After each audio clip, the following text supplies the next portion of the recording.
કંઈક હતું ડેલી અમે 100 મહિના સુધી આવી બહરથી બોલાવતા પણ હવે ટૂંકમાં પતાવી જઈ મામા એટલે એકાદ પ્રસંગ મારે કેવો છે માના સાનિધ્યમાં મળ્યા છે માતાઓ બહેનો આ બેઠા એમને ખબર હોય સોમાહાનો વખત હોય નાનું બાળક છે ફળિયામાં રમતું હોય માં કામ કરતી હોય એમાં 8 મહિનાના કાળા ડિબાંગ વાદળાના હાથ પડને વિંધીની ઈશાની પહાડના ખોપરાની માથે વીજળી ઉઠમે માથે ત્રાટકે સોપ કડાક ધાણા નાના કરતો અવાજ આવે બાળક બી જાય રાડ નાખીને ભાગે માં કામ કરતી હોય ત્યાંથી હળી કાઢીને આવીને માથે ઓઢણું ઓઢાડી દે લે બેટા હવે તારી માથે વીજળી નહીં પડ્યો હવે તારે બીવાની જરૂર નથી ઈ બાળક ઓઢણું માથે ઓઢાડ્યું હોય માએ ઈ ઓઢણા હોહરવું વીજળી સામું જોઈ અને વીજળીને કહેતો હોય વીજળી મારી માથે મારી માનું ઓઢણું છે તારી તાકાત નથી તું મારી માથે પડી હે ભલા માણસ જેની માથે ખોડિયારના ઓઢણા હોય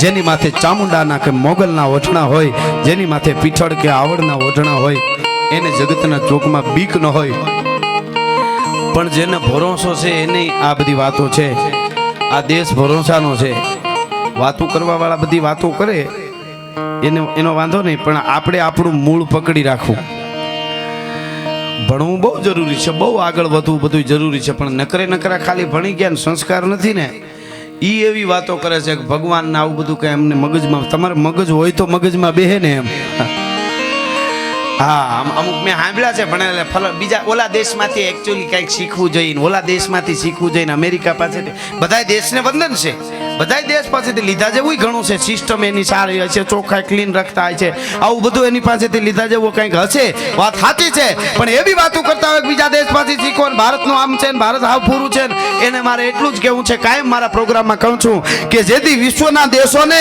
લુગડા કેમ પહેરવા એ ખબર નહોતી તેથી મારા ભારતમાં સાધુની યુનિવર્સિટીઓ હાલતી હતી એ ભારતની ધરતી છે એ ભારત દેશ છે એટલા માટે આ ભારત વર્ષની ધરતી છે સાહેબ યુનિવર્સિટી તક્ષશિલા નાલંદામાં 5000 તો અધ્યાપકો હતા એના વિદ્યાર્થીઓ કેટલા હશે કોઈ બધી કલ્પના કરજો આખું વિશ્વ અહીંયા ભણવા આવતું હતું આજે આપણે બહાર ભણવા જઈને ગૌરવ લઈએ છીએ એ આપણો વિકાસ છે એટલે આંતરિક વિકાસની વાત કરું છું બાહરી વિકાસ જરૂરી છે સરકારો જે હોય તે બધી કરતી હોય છે પણ આંતરિક વિકાસ જે છે એની વાત કરું છું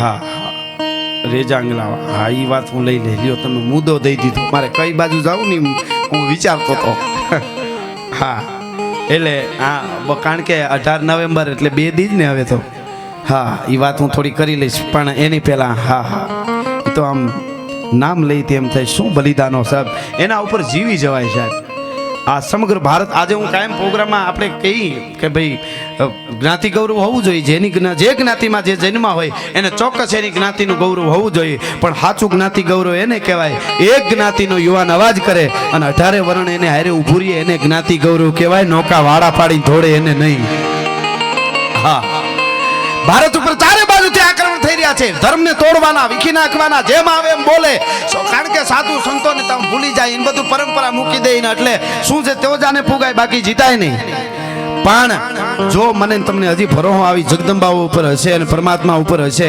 વિશ્વાસનો આ દેશ છે દ્રૌપદીએ 3 અવાજ કર્યા હતા જ્યાં સુધી હાડીનો છેડો મોઢામાં હતો ને ત્યાં સુધી દ્રૌપદીને એમ હતું મારી ઇજ્જત હું બચાવી લઈશ પણ આમ કરીને આમ છેડો મુકાણો ને એક આટી હાડીને નીકળી અને દ્રૌપદીની રાડ ફાટી ગઈ હે હરી હા હરી હાય હરી મેં તો ક્યું ન મરી જનની તન મે હે કનૈયા રે કનૈયા રખી લેહું લાજ અહીં ભણેલા માણસો બધા બેઠા છે કનૈયા 3 શબ્દ બોલ્યા દ્રૌપદીજી અમારો મુક્ત કવિ કહે છે રે કનૈયા રખી લેહું લાજ ઈ કનૈયા ક નીકળ્યો તો દ્વારકામાં સૈયા ઉપર સૂતા હતા ન નીકળ્યો તો અડધા પલ્લે પૂગ્યા હતા અને યા નીકળ્યું તો વસ્ત્ર પૂરતા હતા આયો કાન પે કકાર નીઠ ગોન પે નકાર જા યકાર ના ઉચાર્યો તા તો વસ્ત્ર બની ભેટો થોઈ સારી હે કે નારી બીચ સારી હે કે સારી બીચ નારી હે કચારી ચકચારી હે તો કે સારી બીચ નારી નહીં નારી બીચ સારી નહીં એ તો બાકે બનવારી હે ખુદ કનૈયો હાડી બનીને આવી ગયો તો ભલા માણસ આ દેશ ભરોસાનો દેશ છે વિશ્વાસનો દેશ છે કેવા અને એક દાખલો હમણાં કાયમ પ્રોગ્રામમાં દઉં છું તમારે વિશ્વાસ જો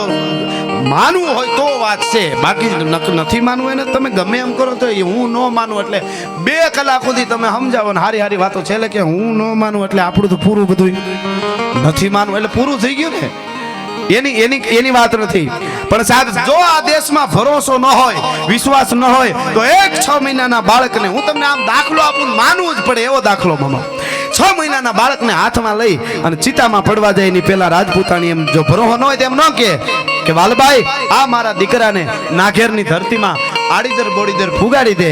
ન્યા સુધી જો ફૂગી જાય ને તો પછી કાળની તેવડ નથી મારા નવઘણનું રૂવાડું ખાંડું કરી કે દેવાત બોદરને આંગણે ગયા પછી.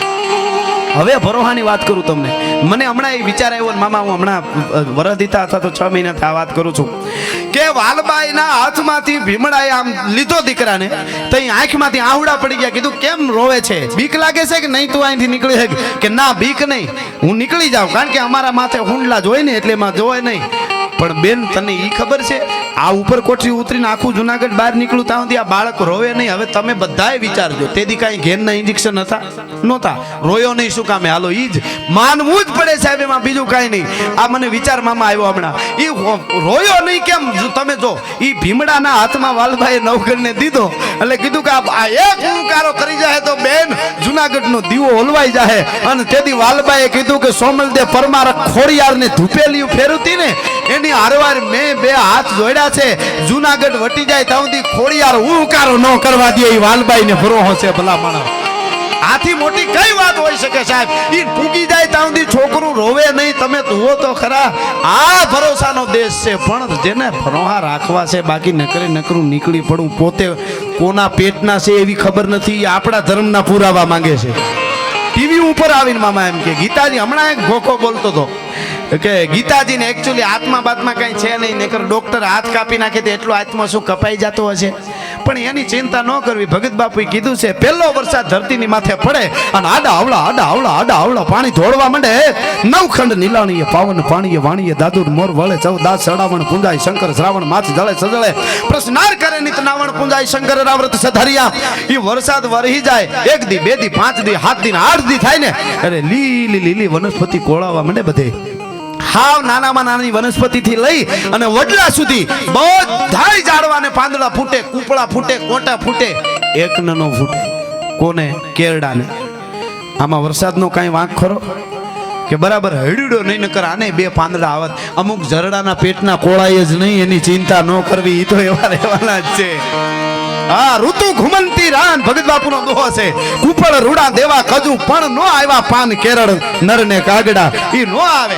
એમ બીજો દુઓ ભગત બાપુએ કીધો, ગાયની આમ આંચળમાં ઈંતળી ચોટી હોય અને બરાબર આંચળના મોઢા મુખ પાસે ચોટી હોય ઈંતળી, અને ગોળ દોવા માંડે ને ઘમ શેડું ફૂટવા માંડે એટલે દૂધની ધારાઓ વસશે ને તો ઈંતળી ધીરે ધીરે ભાગતી હતી આમ કરીને ઉપર જાય, ન્યા છોટી જાય. નકર દૂધની ધારા થતી હોય 2 ઘૂંટડા દૂધ નહીં લે તો કાંઈ વાંધો, પણ અમુક જન્મમાં જ લોહી પીવા હોય એને દૂધ ભાવે જ ક્યાંથી? હવે એનું કરવું શું? જન્મમાં જ લોહી પીવા છે, એનું લોહી પીએ તો જ મેળ પડે. એટલે એની કાંઈ ઓલી નથી, પણ આ તો થોડાક જવાબ આપણે દેવા જોઈએ. એની કોઈ ચિંતા આપણું બધું પૂરું કરી નાખશે ને એવું નહીં. અમે માય અમ્માને એકલા બેઠા હોય ત્યાં બધી સરજાઓ કરતા હોય, પણ આપણે પાસે જવાબ દેવા પડે, એ વાત પાછી. બાકી તો આ ભારતની ધરતી છે, ભારતે દુનિયાને હિકાડ્યું છે. મેં એક જૂનું રેકોર્ડિંગ સાંભળ્યું છે, નામ નથી દેતો કોઈને, આપણે ઓલું મુકામે પણ સાંભળ્યું છે હિન્દી ભાષામાં એ કહેતા હતા મામા એવી રીતે. एक्चुअली भारत में कुछ नहीं था, गरीब देश था. भारत में अंग्रेज आए, वो आए, फिर अंग्रेज आए और पटरी डाली, ट्रेन आई, कंपनियां आई, कार आई, ये सब आया तो हमारा देश आगे बढ़ा. वरना हम सब बहुत गरीब थे. એને મારે એટલું જ કહેવું છે, એ ભણેલા હોય તો આપણી પાસે જવાબ નથી. એને મારે એટલું જ કહેવું, ભારતમાં કાંઈ નહોતું તો 750 વર્ષ સુધી લોડી, તુગલકો, સુરી અને મોગલોએ રાજ કર્યું. પેલા વેપાર ને પછી રાજ. 750 વર્ષ સુધી લોડી, તુગલકો, સુરી અને મોગલોએ રાજ કર્યું, અને પછી 250 વર્ષ સુધી અંગ્રેજોએ. આ બધાય થઈને 1000 વર્ષ લોડી, તુગલકો, સુરી, મોગલો અને અંગ્રેજો 1000 વર્ષ સુધી અહીં વેપાર ને રાજ બધું કર્યું. ભારતમાં કાંઈ નહોતું તો આ બધા ખડવાઢવા આવ્યા હતા. અહીંયા ખાલી એટલું જ કેવું છે મારે, કાંઈ નહોતું. તમે કોઈ દી સાંભળ્યું છે કે ભાવનગર જિલ્લાનું ગરીબમાં ગરીબ સેવાડાનું એક નાનકડું ગામડું, હાવ ગરીબ મજૂર ત્યાં રહે છે, ત્યાં ભાવનગર થી 20 વેપારીઓ વેપાર કરવા ગયા? એવું સાંભળ્યું? ત્યાં જઈને હું વેપાર કરે? પણ આ બધું આપણા ઇતિહાસોને બધાને ભૂહીને એક બાજુ ભારતની આખા વિશ્વની માલિકો જે ઇતિહાસો બન્યા છે, પણ એને મીડિયાઓએ પણ સ્વીકાર્યું છે, આખી દુનિયાએ સ્વીકાર્યું છે. પણ છતાંય વીરતામાં દુનિયાની માલિકો નંબર 1 હોય તો ભારતમાં રીજાંગલામાં બની ઘટના છે, પણ એ છતાંય સ્વીકારે નહીં. આપણા ઇતિહાસોને દબાવી દેવા છે. એટલા માટે એટલે હું એ વાત થોડી યાદી કરાવીશ. પણ એક મારે જાહલની ચિઠ્ઠી મામા ડાયરાની ત્યાં બેઠા અને જેની હારે માં ખોડિયાર ગઈ હોય અને વીરત્વનું કાવ્ય ગમે એટલી વાર ગાવતો હોય મામા મજા આવે. અને આવો ડાયરો મળ્યો એટલે મને રજૂ કરવાનો પણ એક પોરો હોય છે. એટલે મારે પછી સમયે આગળ અમે આજ મોજ અમે તમે કયો ત્યાં સવારે ભેહું દૂધ પીવડાવીશું ને ત્યાંથી અમે રોકાવાના છીએ. હા, કારણ કે આ સૂતી સતી ભેહું હોય એનું દૂધ તો પીધું હોય એને ખબર હોય. બાપ ભેહું ભાયાણા કુંઠિયું કાલે હાંપડી છે પણ મહે બેઠી માણા આલગીના ઉતરી છે નહીં. આવું ખાડું રાખેલું કોઈ માલધારી અને આવા નેહડામાં રહે અને એમાં વ્યાજુ રૂપિયા પોતે લીધેલા બહુ કરજ થઈ ગયું અને એમાં હામો વ્યાજ ખાવ જે માણસ હતો એ આ ઉઘરાણી આવ્યો ને આની પાસે 4 ભેહું દૂધણી ને આગલું વરસ કંઈક મોડું ગયેલું એટલે કે ભાઈ થાય એમ નથી તો નહીં થાય તો તારી 4 ભેહું દૂધણી હવારમાં હાંકીને વયો જાય. ઓલો મહેમાન રોકાણો ફળિયામાં ખાટલો ઢાળી દીધો મહેમાનને હૂતો તો ઓહરીમાં ગરદણી હૂતો તો અને ઓરડામાં માલધારીની બાઈ હુતાય છે. રાતના 1-1:30 વાગ્યો અને આ ગરદણીને વિચાર થયો કે ઓહો આ મારી માવડિયું ભેહું અને આને ચારે ભેહું દૂધણી લઈને વયો જાય તો પછી તો શું રહે. આ મારા છોકરાને દૂધ ખાવાનું નહીં રહ્યો અને આ વ્યાજ ખાવે કેટલાય ના આવી ભેહું હાકી ગયો છે અને કેટલાય ના આને ગળા કર્યા છે. હવે આને આજ પૂરો કરી દો.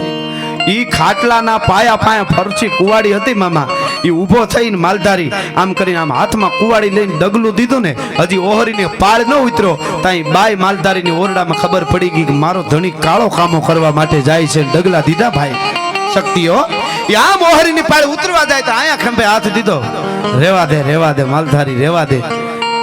કા તો કે ભેહું ભાયાણા ભલે આ ભેહું આપણી હાકી જાય ઈશારામાં કીધું ભેહું હાકીને વયો જાય દૂધની હવારે 4 તો કે ભેહું ભાયાણા આ કુંઠિયું કાલે હાપડી છે પણ મહે બેઠી માણા ઈ આલગીના ઉતરી છે નહીં. કપાળમાં એક મહેમાનને મારી નાખ્યો ઈ મહે બેહી જાય ઈ મહે પછી કોઈ દી ઉઘડવાની નથી. ભેહું ભાયાણા કુંઠિયું કાલે હાપડી છે પણ મહે બેઠી માણા ઈ આલગીના ઉતરી છે નહીં. ઈ શક્તિનો આદેશ છે. એટલે હું સંસ્કારની તમને વાત કરતો હતો કે સંસ્કાર શિક્ષણ બહુ જરૂરી છે. આપણે અરબોપતિ જોયા શિક્ષણ ભણેલા બહુ અમુક અને જેને કાંઈ લેવા દેવા જ નથી એટલું ભગવાનને ખબર નહીં આગલા અવતારનું કાંઈ ગઈ છે ત્યાં જેટલું બધું દઈ દે ને ક્યાંય ધર્માદામાં નહીં કાંઈ દયામાં લેવા દેવા નહીં. એને દીકરાનો જન્મદિવસ હોય એટલે યુવાન દીકરાઓ બાપ ને માન ડીજે ચડાવી અગાસી ઉપર અને પછી બધા ભેળા દારૂ પી નાચતા હોય. તમને કરડે કાળોતરો નાગ તમને હવે. અને પાછી એની દીકરીઓ માયક ઉપર આવીને બોલતી હોય ભારત કા ઉદ્ધાર કરને વાળા પેદા કરેંગે. ઘરનો ઉદ્ધાર કરી તો ભારતનો ઉદ્ધાર જ છે. હવે એમ ઉદ્ધાર ન થાય. ભલિયું વીણના ભલા કોઈ દી નાગડા નર નો નીપજે. મનહર મુખે માનુની અને ગુણિયલ હોય ગંભીર. ઈણ કુખા નર નીપજે હોતો વંકડ મૂછા વીર. હારી ધરતી વગર હારા છોડવા ન થાય. કળજગને જોરે કરીને કોકદી થોરમાંય કેળા થાય પણ એમાં મીઠપ ન મણાય. હાચું હોરઠિયો ભણે. સોમાહાનો બહુ વરસાદ થાય ગામડામાં છાજા ઉપર છોડવા થાય વંડી ઉપર. એમાં લોથા ન આવે. ભાદરવા મહિને ફોતરા થઈને ઉડી જાય.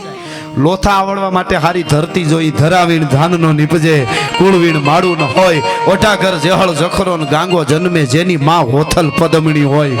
ઈ જનેતાઓની જે મજા છે માવડીઓ આજ પણ બહાર. હું કાયમ કહું છું કે મારા દેશની દીકરી હાલી જતી હોય તો નારાયણને અવળું જોઈ જવું પડે. હુરજને આના હામું ન જોવાય. આ હિન્દુસ્તાનની દીકરી ધારે એવા દીકરાને હું ઘણી વાર કહું છું કે તમે કોઈ બેનું શહેરમાં રહેતા હોય ને એના કોલેજમાં આમ 10 કે 15 છોકરા ઊભા હોય કોલેજનો અને રોડ બાજુમાં નીકળ્યો હોય તો એમાં એની માં હોય એને ઈ ગૌરવ ન લેવું જોઈએ કે મારા દીકરો બધા કરતા એન્ટ્રી પડે છે ને કેવો લાગે છે ને હીરો જેવો ને કેવા કપડા પહેરે આમ. એના કરતા ઈ 15 છોકરા ઊભા એમાં કોક આવીને મોટરસાયકલ કોકનું પડી જાય અને પડી જાય એટલે 14 જણા આમ વિડીયો ઉતારવા દોડે અને એક છોકરાના ખિસ્સામાંથી મોબાઈલ પડી જાય અને હડી કાઢીને ઊભું કરે. તમને લાગ્યું તો નથી આવા દીકરાને તૈયાર કરજો. બાકી વિડીયા બનાવવા વાળા તો કેટલાય છે. હા, સંસ્કાર જો નહીં હોય તો 2-3 વર્ષ પહેલા કદાચ બરોડાનું મને થોડો ખ્યાલ છે ત્યાં સુધી ઘટના બની હતી. 4થા માળે થી કુતરાનો ઘા કર્યો વિડીયો બનાવવા માટે અને યુનિવર્સિટીના વિદ્યાર્થીઓએ પાછા કોઈ અભણ નહીં યુનિવર્સિટીના વિદ્યાર્થીઓએ વિડીયો જાજા વ્યૂ મળે એના માટે 2-3 વર્ષ પહેલા 4થા માળેથી કુતરાનો ઘા કર્યો. હવે જો યુનિવર્સિટીમાં ભણતા વિદ્યાર્થીઓ આવું કરતા હોય એના કરતા આ બાજુ મોકલી દો. ભેહું સાર છે તોય બગડવા નહીં દે. જો આવું જ તમારે કરવું હોય તો શિક્ષણ અને હું ટીવીમાં જોતો તો સમાચાર એકવાર આપને કદાચ ખબર છે એક વર્ષનું ગુજરાત આખા ગુજરાતનો 108 જે આવે છે ઇમરજન્સી 108 ને બોલાવી એક વર્ષનો સર્વેયો આવતો તો ટીવીમાં હું જોતો મને બહુ દુઃખ થયું કે આ ભણતર ને આ આપણો બધો વિકાસ કર્યો આપણે આવો એટલે આંતરિક વિકાસની હું વાત કરીશ તમે બીજું ન લેતા એટલે એક વર્ષનું સર્વેયું આવ્યું હતું કે એક વર્ષમાં 108 ને ખાલી ગુજરાતમાંથી મામા 7 લાખ કોલ ખોટા આવ્યા 108 ન્યા હડી કાઢીને જાય મોબાઈલ બંધ થઈ ગયો હોય અને સ્થળે કોઈ ઘટના જ ન બની હોય ખાલી આનંદ કરવા હાટું આવે છે કે નહીં હવે આવા ફોન કરે પાણી વાળતા હોય કરે કોઈ દી ભણેલા જ કરે ને જો આવું જ ભણતર હોય તો એ ભણતરમાં ધૂળ પડી ભલા માણસ એટલે આ સંસ્કારની વાતો છે એટલે ડાયરાઓ છે એટલે કથાઓ છે વાતો કરવાવાળા ઘણા કરે કથામાં સમય બગાડો છો ને ડાયરાઓમાં સમય સંતવાણીમાં સમય બગાડો છો ને એકચ્યુઅલી આટલા બધા માણસોને ભેળા કરીને સમય બગાડે છે સંતવાણીમાં કથામાં ડાયરામાં સાહિત્યમાં એમાં તમને સમય બગડ્યો લાગે છે અને આઈપીએલમાં કરોડો દુકાનો બંધ કરીને યુવાનો એમને સટ્ટો રમીને મરી જાય કરોડો યુવાનો એમને 3 દી સુધી બીજું કાંઈ પનર દી સુધી જોવે જ નહીં એ હું અનુષ્ઠાન કરે છે અમે અભણ છીએ એટલે અમારી પાસે હું જવાબ નથી એને તમે અનુષ્ઠાન કહો છો એટલે મારે કેવું છે એ કે 7 લાખથી વધારે કોલ ખોટા જો ખાલી ગુજરાતમાં 108 ને જાતા હોય આટલું દેશની આપણી સરકારને જો નુકસાન કરતા હોય એ ભણતર કરતા એની હારે થોડા ઘણા સંસ્કાર હોય છે તો એને સારા વિચારો આવશે એવી સંસ્કારની એક કવિતા મને ગમતી જાહલની ચિઠ્ઠી ખૂબ વાર હું ગાઈ ચૂક્યો છું પણ આવો જ્યારે ડાયરો હોય ત્યારે આ કવિતાની પણ એક મજા હોય એટલે દેવાત બોદરની દીકરી બોલે અને ગીગા બાપુ કુંચાલા એને શબ્દો આપે અને ચિઠ્ઠી લખી છે શું કહે છે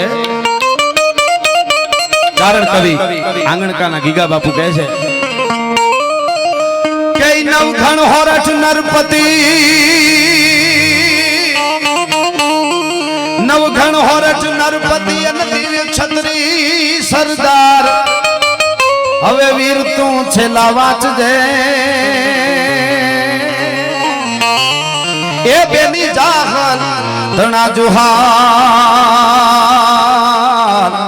પણ વીર તું છેલ્લા વાંચજે અરે બેની જાહલ ધણા જુહાર શું કે છે કઈ તરકાન મું પર નજર તાકીન વજન કફના છે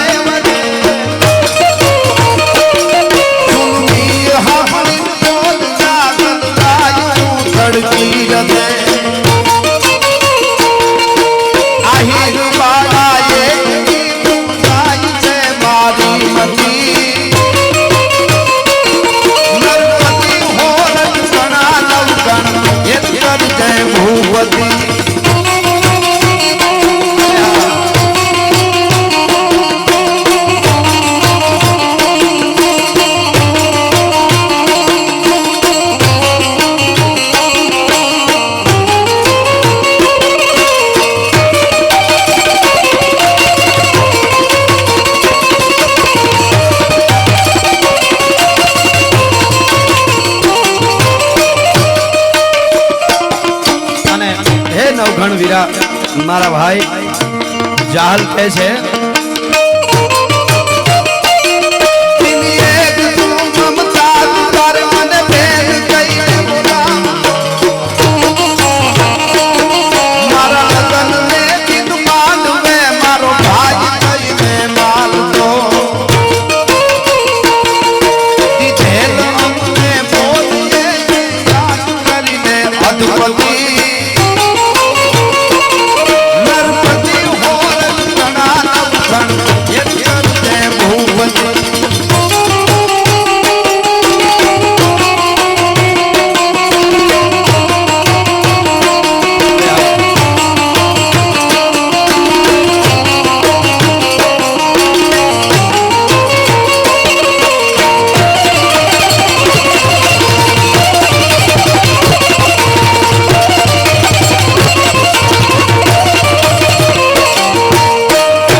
ચિઠ્ઠી થોડી હું સંગીત બંધ કરીને ગાય મને મજા આવશે એટલા માટે હવે જે આયરની દીકરી બોલી છે ઓળખાણ આપી ભાઈ નવઘણ મારા બાપના ખોળામાં તું રમ્યો છો પણ ભૂલી ગયો હતો હું ઓળખાણ આપું તને અરે મેરું તળોવડ બાપ મારો જેનું પેટ શાયર ને પને મેરું તળોવડ બાપ મારો જેનું પેટ શાયર ને પને જગ બીચ કર્યો વંશ જાતો ન તખત બેહાર્યો તને ઈ બાપના ઉપકારની તારા ચિત્તમાં હોય સમરતી નર્મદી હોરઠ તણા નવગણ મારી બેર કરજે ભૂપતિ અને મારી માં જઈ ઉગાની આંખું કચરવા આવી નવગણ ત્યારે આશક બાયુએ બાવડા જાયલા હોય વાળ છૂટા થઈ ગયા હોય માથે ઓઢણું પડી ગયું હોય મોઢામાંથી લાળું વયું જતી હોય ને હે મારા ઉગાન મારી નાખો એમ નહોતી આવી આયરાણી તો કેમ આવી હતી સાહેબ ચિત્ર તમે ફિલ્મ જોતા હોય આ કડીમાં દેખાડે ગીગા બાપુ ગુંચાલાઓ કેમ આવી હતી આયરાણી અરે ઉગો સહોદર ભાઈ મારો જેને હણ્યો તું કારણ હસી તેદી જમની એ કચરી આંખ જેની કામળી કમરે કસી કામળીની ભેટ વાળીને આવી હતી આયરાણી હો અને આંજાતા આંજણ મારી માએ આંખે ને હરખ ગીત ગાતી હતી નરપતિ ગોરઠ તણા નવગણ મારી બેર કરજે ભૂપતિ અને હવે કહે છે ભાઈ નવગણ તું ભૂલી ગયો હોય ને તો કાંઈ વાંધો નહીં શું કામ હે કે વધુ જાણ હું લગતી નથી નરપતિ સમરણ કોઈ તો વધુ જાણ હું લગતી નથી નરપતિ સમરણ કોઈ તો દેવા ચોદર તણી યાદી હજુ દિલમાં હોય તો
छत्रपति